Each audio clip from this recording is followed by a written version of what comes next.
I'm Skip, And I'm Scott. and today we're talking about roguelikes that are way too long. Is that a problem? Or is that not a problem? Working What do title. you, Is that? what, I think I still haven't got this title thing down yet. the length of the roguelike? Like how long it takes to play? How long it takes to play a roguelike, How long it takes to beat? or yes, to beat the roguelike, does that matter? Oh man, see, That's the question of the day. already we're facing the infinite. Already we're looking at the figure eight sideways. I'm already Yeah. looking at Binding of Isaac, where it doesn't really even end. Right, Okay, the no, best no. ones. I'm not talking about like Okay, completing I'm the gonna, game. I'm talking okay, about I'm already going extreme. I'm sorry. I'm talking about you boot up the game, you start a run, Right. to the time it takes you to finish a run. Is there a max length that should be? for a Beating the roguelike last or boss. roguelike? Oh, okay, I'm sorry. Yes. Yeah, to consider it a completed run, like whether that be in Hades, starting out in Tartarus, getting to Hades, getting past Hades. Okay. In Isaac, starting out in floor 1 and getting to whichever, whether it's the lamb or the chest or wherever you're going to go for that run. Right. How long should that be? Like, and is there a max length that you can bump up against where you suddenly go, this is way too long for me to think of it as a roguelike? Interesting. Skip? I don't know. I think it's a sliding scale. And frankly, the more fun the action is, the more fun the gameplay is in the moment, the more tolerant I am for it to take its time and do its own thing and not even, do too much wish fulfillment or give me a lot of gifts to get me there a little faster.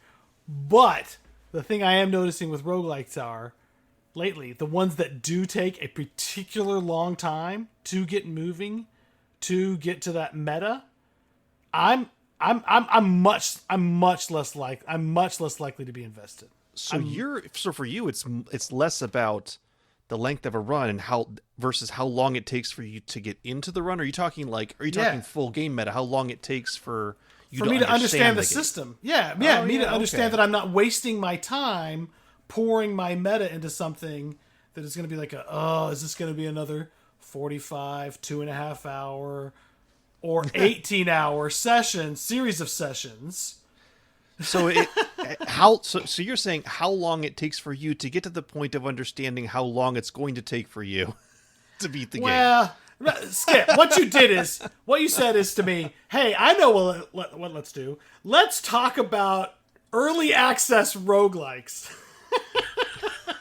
and there isn't a lot of people covering them yet. That's what our job is. So, yes, we do get our hands dirty on the rough and tumble indie stuff, or even just the fun new stuff coming in, and figure out the depths of what these runs are. And quite frankly, Christmas happened. Happy New Year, Skip. Happy New Year. Yeah. I How's your got New some Year? great new titles. I got some. I gotta be honest. I got a great new title from you. You looked at my library and you did. looked at my Steam library, which is a very dangerous thing. You assumed that I didn't have a game just because it wasn't on this Steam library. Which is ironic because the game I gave you, I don't have on my Steam library because I have it on the Epic Store. Well, there you go. And but it's a wonderful, wonderful deck builder. Mm-hmm. Yeah. Griftlands. I don't even know. It's either Griftlands or Griftlands. I suppose it's your regional dialect. Griftlands. Grifflands. I adore this game. I was playing this along with multiple deck builders, and I'm not saying I got deck buildered out because it is my favorite genre. I absolutely You're love not deck going to builders. get. That's why I saw it. I'm like, what? This is not purchased yet? Okay. I know. There's a lot. There's a lot of deck builders out there. It's true. And I've huddled underneath the umbrella and the safety of Slay the Spire for so long. Griftlands was a real bolt of energy, a lot of fun, a new thing. And I hope maybe eventually we'll cover it with its own episode down the road. But I was playing Vault of the Void. I was playing Griftlands. I was playing my dailies on Monster Train a few times. I was playing Retropolis. I was getting a little bit deck builder overload. I was getting a You little were bit also- deck builder overload. You were also becoming a deck builder overlord. That was And the correct overlord. slip up as well. Yeah. I love the genre. I like seeing all these different publishers come up with all these different ways of playing with it. And in Vault of the Void, we have a lot of ingenuity and a lot of focus on the new things they're bringing to the table. For one, all the games we talked about before, Metropolis, Slay the Spire, Monster Train, Griftlands, it's do all of your actions with the cards you draw in hand. And then when you're done, you might have some extra cards left over. You get rid of everything, and you draw 5 new cards. That's generally how it all goes. And that's the general assumption that all players are starting off with. And it's fun, at least right from the get-go, that Vault of the Void doesn't follow that rule. Yes, I mean, if we're jumping right into the game that we're I talking hate about to. this episode. That's what we I'm got doing. to we got to at some point. Yeah, Vault of the I wanna Void get has to the got most- a really interesting mechanic out of the gate that you draw. I think you draw up to 5 cards, or you draw 5 cards. I think you draw 5 cards. Draw 5 you cards. You don't discard your full hand at the end, and you only get No. 2 energy at every turn.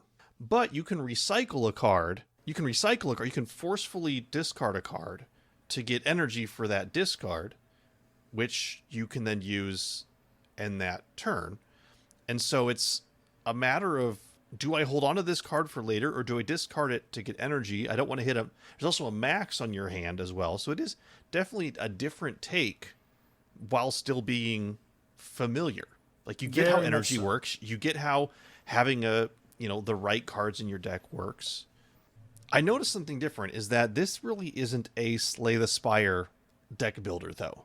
It's not Even a though clone. it takes aspects from that. Not a clone. It feels more like Hearthstone to me when I played it, because you always have to have a 20-card deck. And I guess a little bit of Slay the Spire, because you have a fairly generic 20-card deck you start with, but as you get new cards, you're pulling the generic ones out and putting the specific ones in and kind of building your deck that way. But you can't make a lean deck. It always has to be 20 cards, which is different That's from true. almost every other roguelite deck builder that's out there right now. Yes. I think it's definitely a roguelike you should know, because it is, at the very least, starting the premise off very differently. And it's wonderful.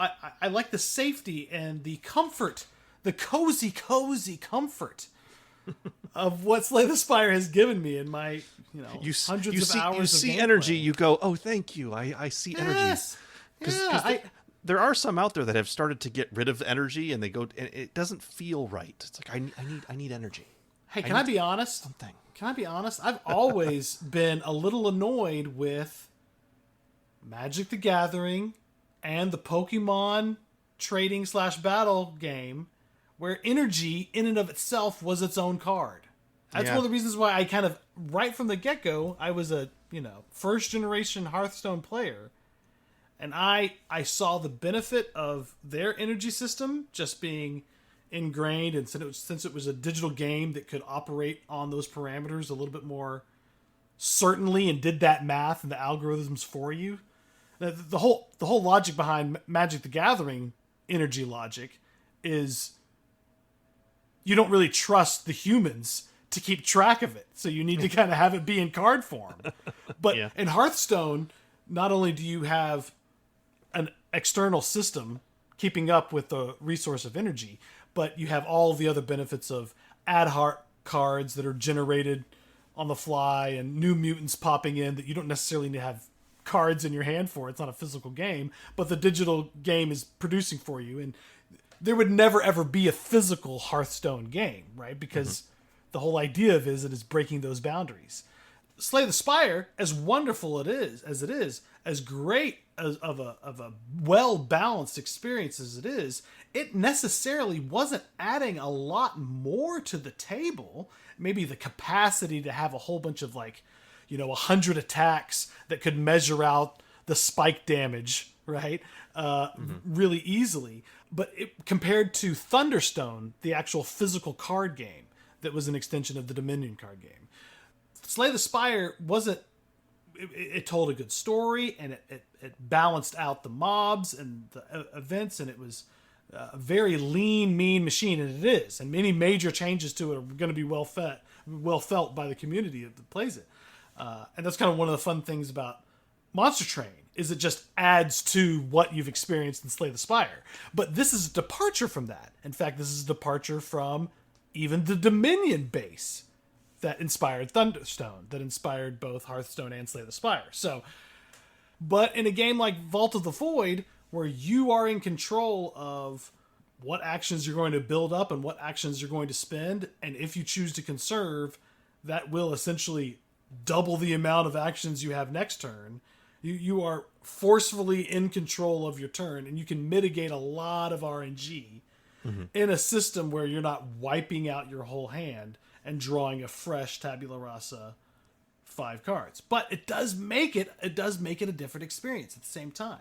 More control, but it's a horse of a different color. It's a departure from what we've known. It does definitely play into some of that a bit of control, even the way that it deals out damage, because it's got a threat, what is called a threat system, I suppose. Instead of the damage being dealt directly to you when an enemy attacks you, it queues it up for the next turn, so that you have the ability to basically parry or block the damage that was dealt by the enemy in the previous turn. And so you've got almost an extra step to plan, because this turn you're dealing with the attack that came in the previous enemy turn, and you could block or parry all that off. But you can also see, next turn I have an incoming 22. I have 22 threat incoming next turn. Therefore, let's maybe not discard this big block card. Let's maybe get more energy so I can play it next turn. Or, look, no threat coming in next turn. Let's wipe out all the blocks. Let's get lots of energy for these heavy attack cards. So you definitely have more of an ability to really control, even with the RNG of the cards coming at you, more than I felt in any other deck builder that I've played, at least recently. And we do see damage coming towards us in all these battle deck games. Slay the Spire, you see the damage coming. Monster Train, they're the guys. It is a number coming in the direction that you have to mitigate or then plan ahead about what your mobs are going to do to theirs. And so it's similar in that way, but when you get a hand that's nothing but blocks, and they're not attacking, knowledge of the game is still not going to make you feel like, well, that's just bad RNG. In a game like this, knowledge of the game lets you know, well, the next turn, I'm going to need these cards. I could hold on to them, maybe throw away a couple, get a balance. You have that choice to make, even when the game decides to throw your handful of blocks when you don't need them right now, which is really kind of nice. I gotta be honest. The number of salty Slay the Spire runs where you've got a great deck, you've got a 10 card deck, and you draw the 5 wrong cards out of the gate. Sometimes there's just nothing you can do about that. I feel like because it's almost a game for intermediate deck builder fans. If you're a fan of those and you want to see a different take right from the ground floor, we're going to offer one. But you need to kind of have appreciation for what cards that draw one, or cards that have, higher ranges of RNG for dealing out damage, or the vernacular of deck builder is definitely going to behoove you to know. This is not a noob deck builder title. This is not a noob deck. This is you have to have a lot of previous knowledge, but maybe not, but you would be benefited from having that and pulling it in. Sure. But this is actually the reason why, to get to a slightly different topic here, but kind of length of game from 2 aspects, both length of a run and length of understanding this game. Right. It's complex. We haven't even touched on all of the system. There's also an upgrade system. There's a socketed gem system. There's the different ways you crawl around the map to pick the path that you're going on. There are curse card. No, they're not cursed. They're a curse card type system that you then have to worry about those cards. It can give you negative status effects. The status effects like bleed, poison, charge, combo, and then enemies have things like frenzy, which gives them more HP, and there are so many status effects, like 3 times more than I've seen in most other games. Just from a content perspective, you spend so much time reading the text on the screen, trying to understand what's going on. It's a commitment, I feel like, to get to the point where you're comfortable with the strategy of the game. Let me ask you this: have you beaten it? I have not yet. I have not yet either. Are you? Or would you like to? Is it a game that you're willing to go that far? I'm getting there. There. The problem is I had so many runs where I would start going and I would sit there going, I don't feel like learning today. And then I would kind of, and unfortunately that was it. But then there was other times I was playing earlier today where I was like, you know what, actually, I don't mind. Okay, what's that? Oh, that's what happens there. Like, you have to be in the right mindset to first start this game. But I'm getting to the point where I feel like eventually I will get it. And then it will just come naturally, and I'll be able just to play the game. But it's going to take a longer investment than most deck builders tend to take to get there. I totally understand that. I think that's okay, but it's unfortunately going to be a little bit of a hurdle, because what the game doesn't do, and I don't know if it should or if it shouldn't, but what the game doesn't do is introduce a couple concepts at a time.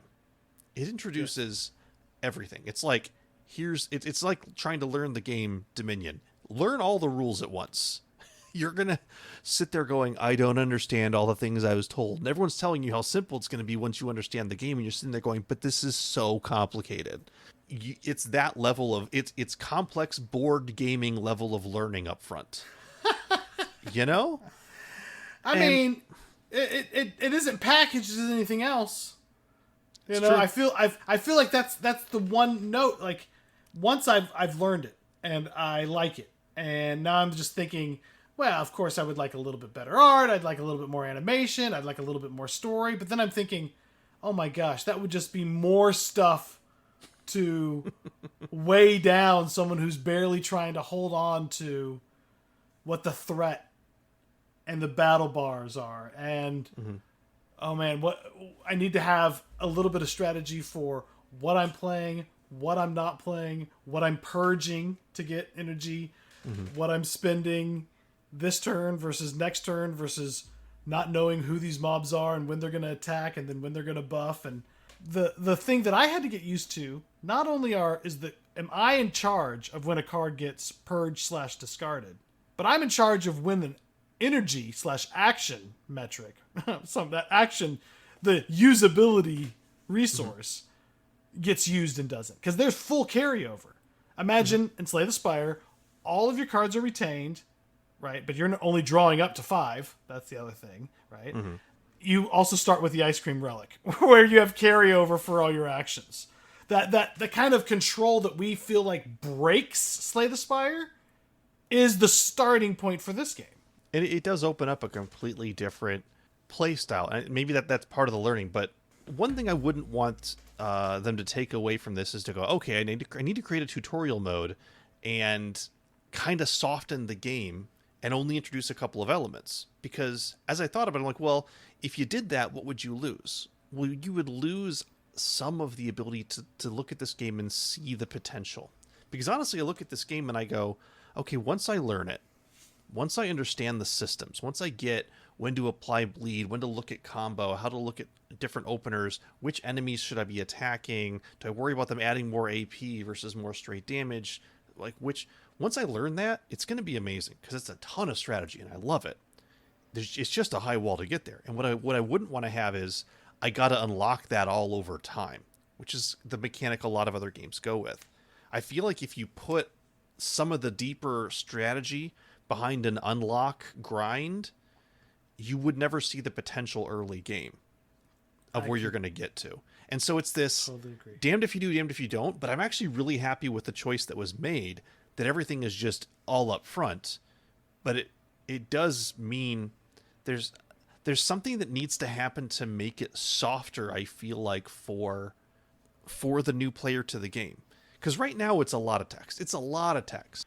If it has a great system that engages me, that has a theme, that works off each other, that I can understand, I'm going to do that. But if it's very static and doesn't have an interesting kind of theme or look, then I'm not going to get as engaged. And this doesn't quite have that. You kind of need to memorize some of it. Now, right from the get-go, you kind of know whether or not you're going to have the basic card strikes that's going to focus on combos, or the basic card attacks that are going to focus on bleeds. Mm-hmm.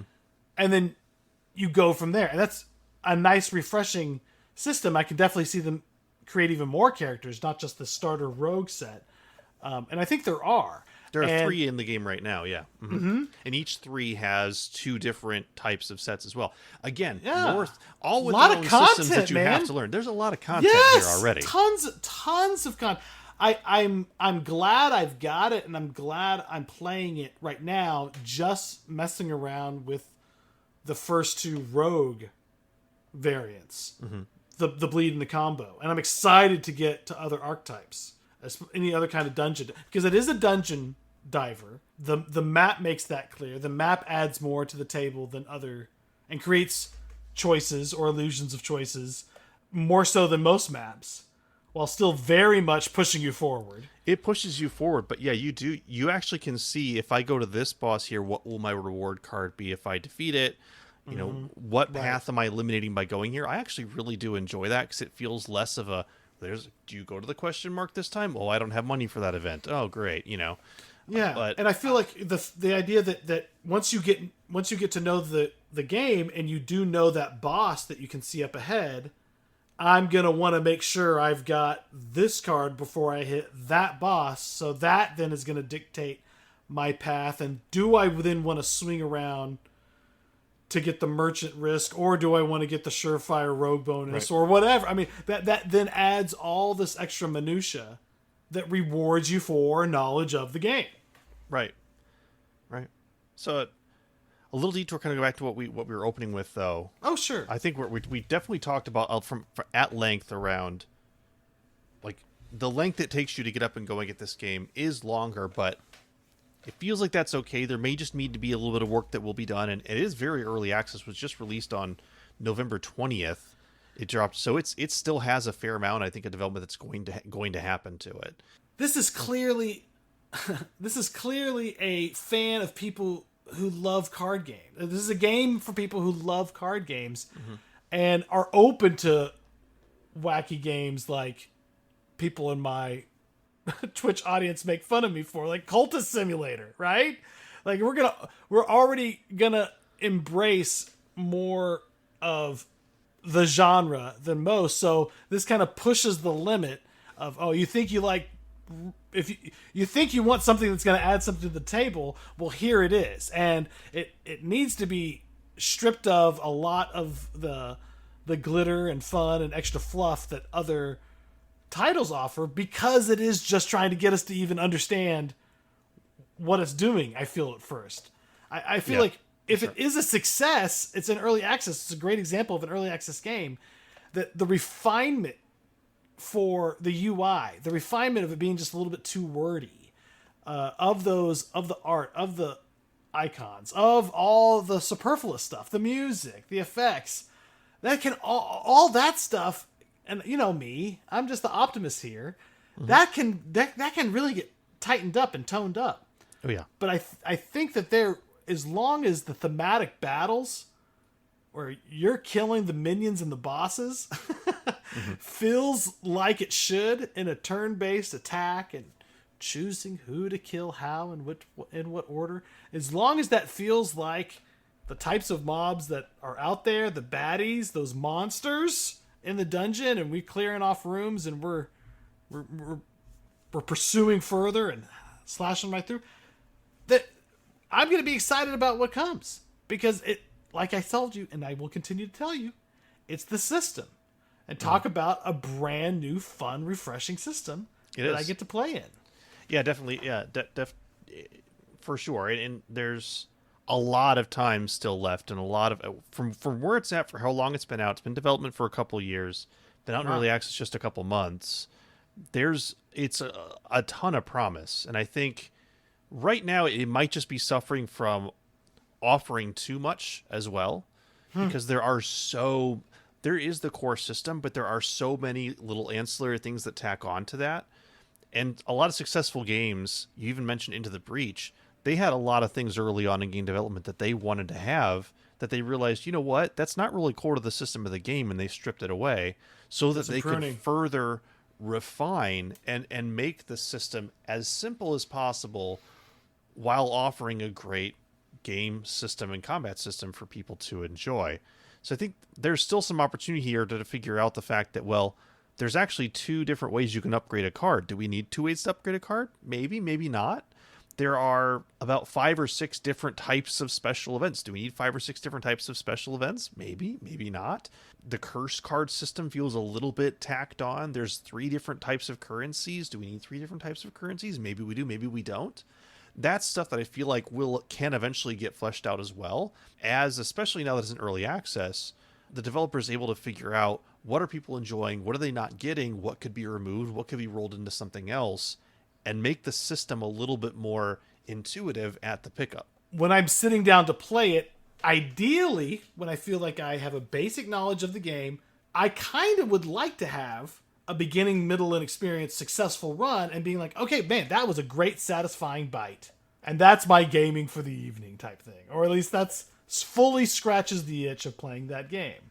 There are games like Heavy Bullets and Void Bastards, and they don't have to be first-person shooters, but they are expecting you to take probably multiple breaks, or that's baked into the gameplay. Not meant to be a play in a single sit down. While you could, not meant to be that way.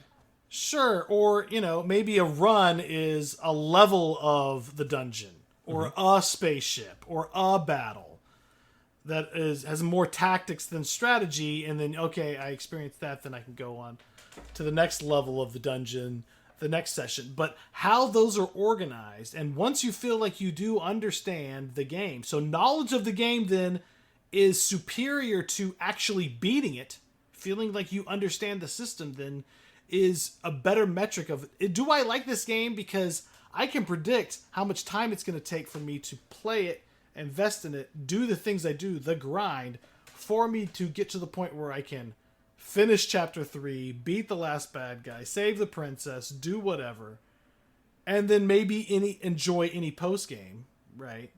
That might be set up for me. But studying the game, learning about it, and then being able to predict that metric, which then kind of fuels your engine on playing it more. It's very difficult in a game like this when we don't have a lot of those extra elements, or we can't even predict how long battles are supposed to go. One thing we can say, even with the current system, knowledge of the current system, it is from a run perspective, this is a long game.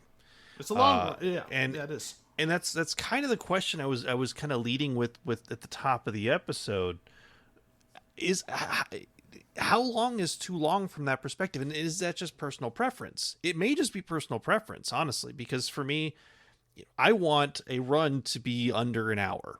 Kind of for any roguelike, I look back and every game that I play, like Hades, the way that I play it, it ends up being, in-game time is about a half hour, but it's 45 to 50 minutes for a full run. Binding of Isaac, something around the same thing, just because I like to check every single freaking room. Slay the Spire. My own fault. I go a little bit faster with Slay the Spire because I used to speedrun it because I was a complete masochist on that.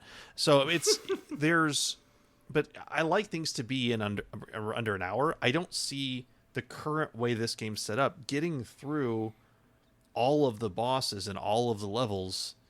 I mean, a couple hours might even be undershooting the estimate on this one. It's a long run. I feel like it will get faster, and my example I'm going to pull is going to be quite different, which is Streets of Rogue. Streets of Rogue I've never beaten. Okay. Streets of Rogue I've tried to beat many times, more times than I've tried to beat Vault of the Void.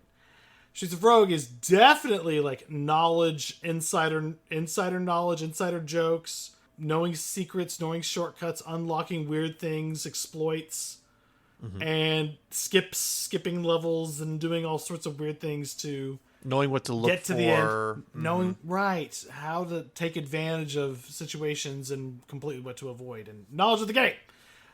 Breaking it in that way to get to point, literally in an area movement game, from getting to point A to point B more efficiently is the whole game.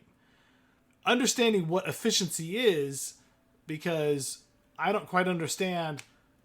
I don't know how big of a hit it is for me to, whenever I go to like the healing fountain, for me to get healed up as opposed to me to get the other options, because I'm always healing up, because I'm always just so bad at learning the game. I'm always damaged. I haven't played it enough. They've made it a long marathon for me to feel comfortable to even know what to expect. And part of me is like, you know what? I appreciate that because I've needed it, because everything else has felt a little bit more clone-like. And so it's offering me something new. So where would you place this game right now? Obviously, this one is fairly earlier on from the other ones that we've looked at, but where would you place this game right now? If someone is looking at picking up this game, you can't go out and pick it up right now. Is this worth picking up? How would you rate it? In what context would you rate that? Oh, so it has a ton of potential. I'm glad we're talking about it in early access. Can't wait to see what they continue to do to it. I have a lot of fun with it. I feel like they could even change up terminology like poison, like combo, like bleed, like wounds to be different and new enough, because I'm getting so damn confused with all these deck builders I'm always playing. These roguelike deck builders, it's getting me confused. But I wish I wasn't playing so many right now that are great deck builders, quite frankly. If you've taken a break from a deck builder for a while and you want to play something that brings something absolutely new to the table, I highly recommend this. I'm going to keep this around to see how it develops and to scratch that itch when I want even more control of my hand. That is the first thing I think of is this is a game that gives you even more control than the average roguelike deck builder, and that's something that I tip my hat to. So I will be watching it. I am looking forward to it. Are you looking for some kind of rating scale, Skip? Are you looking for something out of something? No, I mean, if you want to. We have never done that, but it's always been, how would you rate it? How would you recommend it? Right. If you want to give it a number, you can. That's all up to you. Well, I would say for people who are big deck builder fans, this is fun. The gym system of customizing the types of upgrades to certain cards is a nice addition. Mm-hmm. Your relationship with the final boss is a nice addition. The actions, the drawing, and the discarding system is also new. It is very fun. Does it feel a little too dry at times? Yes. Are some cards a little bit too boring? So you're like, oh, these are great. I wish I had a lot better, more interesting cards to replace them, but I have to keep them? That's a real tension. Is it super wild? Because I think most of us are used to about 30 card Hearthstone and Magic the Gathering decks, and the build up perfect, 10 to 25 card Slay the Spire decks. This is great that it's a really intense a really intense 20 out of 20 and only 20 out of 20 card decks. Adds a little bit of tension too. But I tell you what, man, when the game wants to beat you, when the game fills your hand up with a lot of these voids, curses, wounds, whatever, it feels like you've hit such a brick wall that there's very little learning other than you suck. Yeah. It is a stern fist. I have rage quit more on this game than most other roguelike deck builders, because I wasn't gleaming very much from my losses. Interesting. So it is punishing.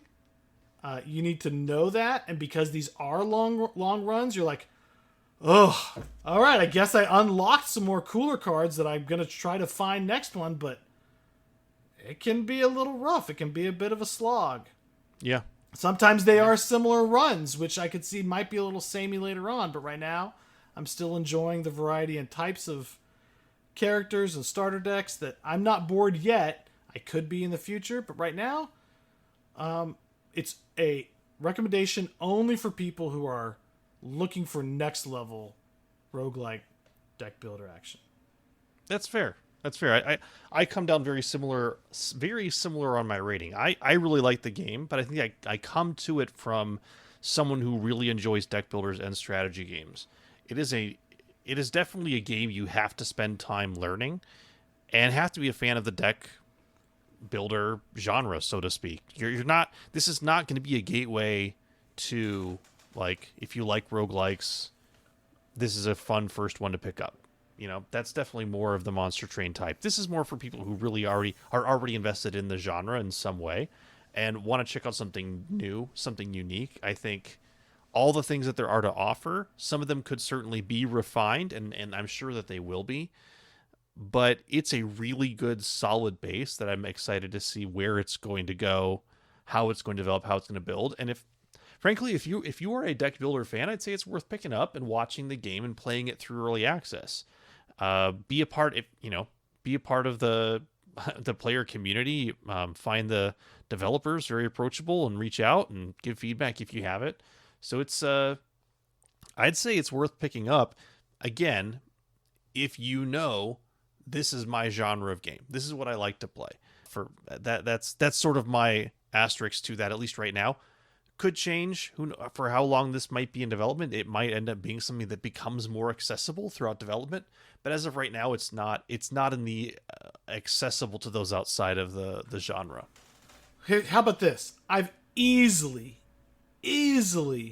put in over 10 hours. I'm definitely going to put in another 10, which makes my metric of $1 per hour is a good return on my gameplay. That already breaks that. Right now it's going for $15. I know I'm going to be pouring 20 hours into this, and maybe the possibility is a lot more. Mm-hmm. Because I'm playing this game because I feel like I've already mastered and fully understood other games. It's going to be a while for me to take on this one. I mean, isn't that just what we want as a gamer? Don't we want higher hurdles? Don't we want we like enjoying the new systems, bigger challenges? Exactly. Yeah.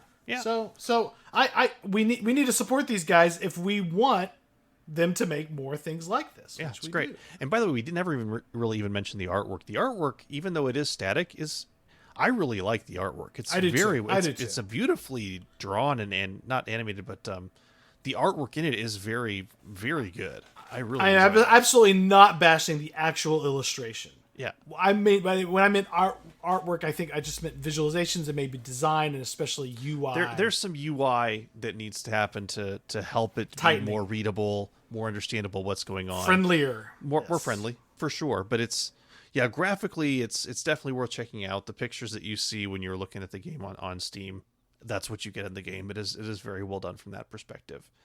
So real quick, check in the mailbag. We didn't really have all that many comments, so to speak, on stuff or recommendations. We did have some people chiming in saying they're enjoying the episode. I really do appreciate that. The feedback that's positive. I'm noticing nice. People are popping into the Rogue HQ Discord because of the podcast. People are popping into my Discord and my Twitch feed. I don't know if you knew this, because of the Risk podcast. Well, that's very cool. So I would totally love just making new friends, getting more people on my daily leaderboards, right? Mm-hmm. And getting other people who love roguelikes into the community, because we all need each other to be harvesting our experiences with all these other cool games so we can share them with each other. That's what it's all about. We are a small little community here, and I do love, I mean, I wouldn't know the games that I know today if it wasn't for all of you out there. And you, Scott, as well, has gotten me introduced to I don't know how many games. So it's definitely, please do come join Rogue HQ, or find us wherever. We'd love to see you as well. So what are we doing next week? Skip? Next week, this was actually your pick, I believe. Oh, well, there for you a go. Game. Yeah, this is the next one is Legend of the Keepers. Legend of the Keeper. Legend of the Keeper. So imagine flipping the formula of hero going through a dungeon in reverse, where you are trying to protect the dungeon from heroes who are trying to loot your dungeon. Now I see the Keeper, because Dungeon Keeper. Yeah. It's kind of a play on the Dungeon Keeper dungeon builder sim experience. Yeah. But it's a simplified experience. It's honestly, it's a very simple system that is, it's definitely early access. I actually played it when it was a demo, and it's made significant improvements since then. It's still early access, still a lot of things to go, but it's showing good signs. Hey, but we'll definitely we're get gonna that have more for the next episode. Yes, we're gonna have to talk about length of those runs as well, and Yes, we many will. other things about that game. This will be a recurring theme, I'm sure, is the length of I episode. think so. But that one will be releasing on January 22nd, 2 weeks from the drop of this episode. So stay tuned for that. And also, I want to say thank you to all of our subscribers. As of today, I think we're at 66 YouTube subscribers. So it's the elite 66. The Elite 66. Really we are growing, and I do appreciate everyone who's taking the time to listen to these and recommend them. And yeah, we'll order 66. Whatever, but nothing bad ever happened. Hey, that's where we're starting in 2021. Who knows where we'll grow to by the end of it? But I'm deciding I'm going to have fun along the way, no matter what. Listen, I'm having a great time. This is a fun thing to do because I've always liked roguelikes, and I didn't know it until I was like, oh, these games are all connected in a way. They're a there's thing. A group of people. They're a thing. There's a community of people who like them too, and oh my gosh, I didn't even really think that game was a roguelike. And wow, that kind of has roguelike attributes, and this one doesn't. Oh, okay. Just exploring that and new ways of tacking that onto all other kinds of games has been incredibly refreshing, and hopefully you guys find it that way too. But you can kind of enjoy all of gaming. And like I said, we both went on break, and on our break, you said you took a break from playing some roguelikes. I did. And it was kind of a nice little bit of, ginger to break up the pieces of sushi. And like a little refresher. It cleansed your palate. It does. It cleanses the palate. It's one of those things that you can get two heads down when you feel like you kind of have to play a genre for a while, which was happening to me for a little bit. But yeah, I mean, I'm also, I like all kinds of different genres. I think I've talked about, I like playing Metroidvanias. I love open world games. Minecraft. I'm a huge Minecraft fan. I don't know. I think that was my kids getting me into it, but I love it now more than they do. But yeah, we all have all kinds of different games, and it's important to play whatever we like. And I'm enjoying doing this as well. I hope everyone's enjoying listening to us ramble as much as we do. I think that's going to pretty much do it for this episode. As I said at the beginning, I am Skip. I'm Scott. And thanks so much. We'll see you guys next time. Bye!